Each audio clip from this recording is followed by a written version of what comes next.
कि न यह मेरा है न तेरा है। अयम निज परोवेति गणना लघु चेतसाम उदार चरिता नाम तो वसुधैव कुटुंबकम। आपने देखा होगा तब 2014 में प्रधानमंत्री बनते ही उन्होंने घोषणा की थी सबका साथ सबका विकास का। ये सबका साथ और सबका विकास क्या है? ये केवल एक नारा नहीं है, एक हकीकत भी उन्होंने बना के दिखाई। शासन की जितनी भी योजनाएं हैं पूरे देश के लिए बिना भेदभाव के, हर जाति हर मत हर मजहब के लिए है। और इससे बड़ी सद्भावना दूसरी क्या हो सकती है कि आवास मिलेगा, सबको मिलेगा, बिना भेदभाव के मिलेगा। शौचालय का लाभ मिलेगा, सबको मिलेगा। 5 लाख रुपए की स्वास्थ्य बीमा का कवर मिलेगा, सबको मिलेगा। रोजगार मिलेगा, सबको मिलेगा। जनधन अकाउंट में बैंक में खाते खुलेंगे, सबके लिए खुलेंगे। पीएम स्टार्टअप की योजना, पीएम स्टैंड अप की योजना, पीएम मुद्रा की योजना, ये सबके लिए समान रूप से होगी। पीएम किसान की योजना, ये सबके लिए समान रूप से होगी। किसी भी योजना को जाति मत मजहब क्षेत्र और भाषा के आधार पर उन्होंने सीमित करके नहीं रखा, बल्कि सबका साथ और सबका विकास उनके शासन की योजना का हिस्सा है। देश के 135 करोड़ लोग उनके लिए परिवार के सदस्य के समान हैं। किसी के साथ कोई भेदभाव नहीं। यह प्रधानमंत्री मोदी जी के नेतृत्व में आज पूरे देश के अंदर उत्तर से दक्षिण तक, पूरब से पश्चिम तक ये सर्वत्र देखने को मिल रहा है। भाइयों बहनों, आपने इस बात को देखा होगा। आज आप पूर्वोत्तर के राज्यों में जाइए, कितना विश्वास लोगों के मन में है। नागालैंड, मिजोरम, मेघालय, मणिपुर, अरुणाचल, असम, हर एक राज्य में इतना भारी विश्वास है लोगों के मन में कि नहीं, प्रधानमंत्री मोदी जी ने कह दिया है तो जरूर होगा। और ये जरूर होगा का मतलब उन्हें देश के नेतृत्व पर विश्वास है। और भारत की एकात्मता और भारत की अखंडता के लिए इससे बड़ी बात दूसरी नहीं हो सकती है जो आज इस देश के अंदर देखने को मिल रहा है। भाइयों बहनों, भारत की आस्था का सम्मान कैसे होना चाहिए? श्री करतारपुर कॉरिडोर के निर्माण की कार्रवाई हो या फिर गुरु गोविंद सिंह जी महाराज के पावन प्रकाशोत्सव कार्यक्रम को लेकर के जो कार्यक्रम चल रहे थे, उसको लेकर के राष्ट्रीय स्तर पर समिति की गठन की कार्रवाई का हो, गुरु गोविंद सिंह जी महाराज के 4 साहबजादों की स्मृति में बाल दिवस के कार्यक्रम के आयोजन को आगे बढ़ाने का कार्यक्रम हो,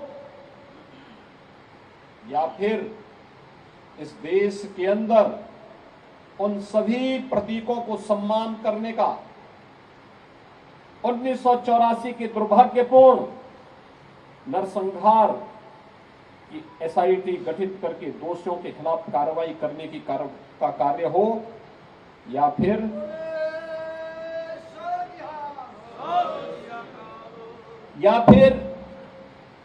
भारत के सनातन धर्म के उन मूल्य उन आदर्शों की स्थापना करने का।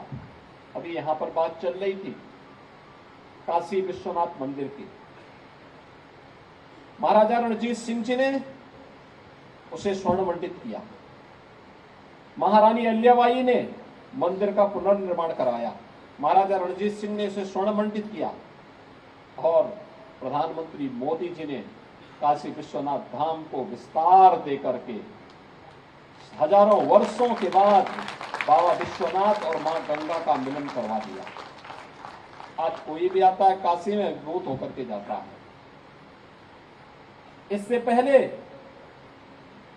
अयोध्या में श्री राम जन्मभूमि मंदिर निर्माण के कार्यक्रम को पूरी भव्यता के साथ आगे बढ़ाने का कार्य यह भी प्रधानमंत्री मोदी जी के नेतृत्व में हुआ। उत्तराखंड में केदारपुरी के भव्य पुनर्निर्माण के कार्यक्रम को प्रधानमंत्री मोदी जी के प्रेरणा और उनके मार्गदर्शन में कार्यक्रम संपन्न हुआ। अभी 2 दिन पहले आपने अवंतिकापुरी उज्जैन में आपने महाकाल के भव्य लोक को प्रधानमंत्री मोदी जी के माध्यम से लोकार्पण और उद्घाटन होते हुए भी देखा है।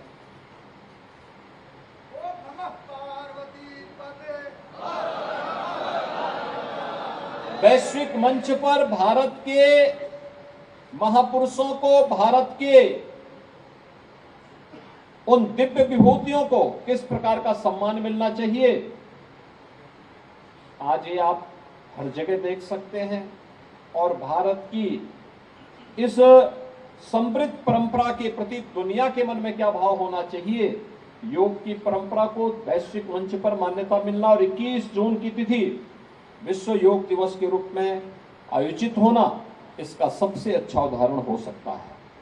और इसलिए भाइयों बहनों, एक तरफ भारत के अंदर समग्र विकास की कार्रवाई हो, लोक कल्याण के कार्यक्रम बिना भेदभाव के समाज के प्रत्येक तबके तक पहुंचाने के कार्यक्रम हो, आस्था का, भारत की आस्था का सम्मान का कार्यक्रम है। काशी में संत रविदास जी के पावन जन्मभूमि शीर गोवर्धन के भव्य विकास की कार्य योजना प्रधानमंत्री मोदी जी के मार्गदर्शन में आगे बढ़ रहा है। भारत के अंदर श्री राम यानी भगवान राम के रामायण सर्किट को लेकर का कार्यक्रम हो या कृष्णा सर्किट का कार्यक्रम, और हम लोग आज सारनाथ में हैं।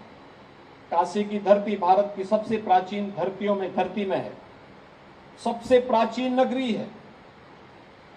भगवान बुद्ध ने अपना पहला उपदेश इसी सारनाथ की पावन धरती पर दिया था। भगवान बुद्ध की इस पावन धराधाम से जुड़ा हुआ यह पावन क्षेत्र, जहां पर भगवान बुद्ध का पहला उपदेश ज्ञान प्राप्त होने के बाद सबको अंगीकार करने का अवसर प्राप्त हुआ था। दुनिया के तमाम देश बुद्ध के अनुयायी बने। बुद्ध के पीछे पीछे भागता हुआ विश्व मानवता अपने कल्याण का मार्ग उनके अंदर ढूंढने का प्रयास करता है, उनके पास पहुंच करके उसी मैत्री और करुणा को प्राप्त करने का अभिलाषी है। और आज भारत वही संदेश अपनी आस्था का वैश्विक मंच पर प्रधानमंत्री मोदी जी के नेतृत्व में दे रहा है।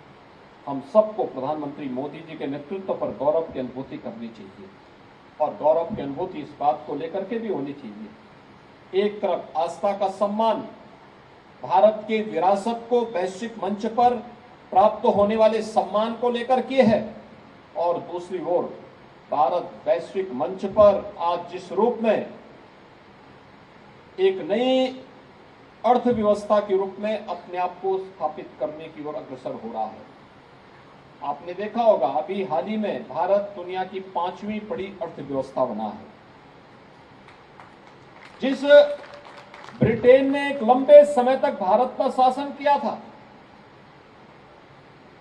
उसे ही पछाड़ करके भारत अपनी आजादी की अमृत महोत्सव वर्ष में दुनिया की 5वीं अर्थव्यवस्था बना है। और बहुत शीघ्र आप देखना, प्रधानमंत्री मोदी जी के नेतृत्व में भारत दुनिया की 3री अर्थव्यवस्था बनने वाला है। और फिर 135 करोड़ भारतवासी अगर एकजुट होकर के कार्य करना प्रारंभ करेंगे, और यही एकजुटता रही, कोई कारण नहीं, बहुत शीघ्र आने वाले समय में भारत दुनिया की नंबर 1 की अर्थव्यवस्था बन करके वैश्विक मंच पर अपना परचम लहराएगा। आज ये कार्यक्रम उसी श्रृंखला को एक नई गति देने का एक सद्भावनापूर्ण प्रयास है। सद्भावना शब्द ही एक सकारात्मक सोच को प्रतिनिधित्व करता है, जहां पे सबके प्रति सच भावना हो, सद्भावना हो, वही सद्भावना है। भारत का कब किसके प्रति दुर्भावना रही है? भावना भारत ने तो कभी भी किसी के प्रति, भारतीय मनीषा ने कभी भी किसी के प्रति, भारत के ऋषि मुनियों ने, भारत के संतों ने, भारत के महापुरुषों ने किसी के प्रति भी कोई दुर्भावना का भाव कभी नहीं रखा। हमने तो सबको जोड़ा है और प्रधानमंत्री मोदी जी का यह मंत्र सबका साथ और सबका विकास भी अपने आप में सद्भावना का ही प्रतीक है, जो आज इस मंच से उद्घाटित किया जा रहा है। मैं इस अवसर पर श्री सतनाम सिंह संधू जी को और उनकी पूरी टीम को इस बात के लिए धन्यवाद दूंगा कि उन्होंने आज यहाँ पर चंडीगढ़ विश्वविद्यालय के लिए 64 करोड़ की एक स्कॉलरशिप को भी यहाँ पे लॉन्च किया है। जो सिख बच्चे विश्वविद्यालय की अध्ययन के साथ जोड़ना चाहते हैं, उच्च अध्ययन के केंद्र के रूप में उसे आगे बढ़ना चाहते हैं, कैरियर को आगे बढ़ाना चाहते हैं, उनके लिए स्कॉलरशिप एक मजबूती प्रदान करने का आधार बनेगी। और मुझे पूरा विश्वास है कि प्रधानमंत्री मोदी जी के नेतृत्व में आज भारत न केवल 135 करोड़ नागरिकों के जन विश्वास का प्रतीक बना है, बल्कि वैश्विक मंच पर जहां पर भी कोई क्राइसिस पैदा होती है, वहां पर हर एक व्यक्ति भारत की ओर देखता है और भारत की ओर इस रूप में देखता है कि भारत दुनिया के अंदर मैत्री और करुणा के संदेश का एक बार फिर से शांति का दूत बन करके विश्व मानवता के कल्याण का मार्ग प्रशस्त करेगा। यही भारत का संदेश है, यही बुद्ध का संदेश है और यही कृपा और आशीर्वाद हमारे पूज्य संतों, हमारे ऋषियों और हमारे दैवीय महापुरुषों का, पूज्य हमारे जितने भी आराध्य देव हैं, उन सब का आशीर्वाद इसी भाव के साथ हम सब पर बना रहे। मैं इस अवसर पर एक बार फिर से प्रधानमंत्री मोदी जी के नेतृत्व में एक भारत श्रेष्ठ भारत बनाने के लिए हम सबको मिलकर के इस प्रयास में सहभागी बनना पड़ेगा। निश्चित ही कोई इसमें संदेह नहीं होना चाहिए कि आने वाले समय में भारत दुनिया की एक महाशक्ति बनकर के प्रधानमंत्री मोदी जी के नेतृत्व में विश्व कल्याण का नेतृत्व करता हुआ दिखाई देगा। मैं इस कार्यक्रम के आयोजकों को एक बार फिर से हृदय से धन्यवाद देते हुए अपनी वाणी को विराम देता हूं। धन्यवाद।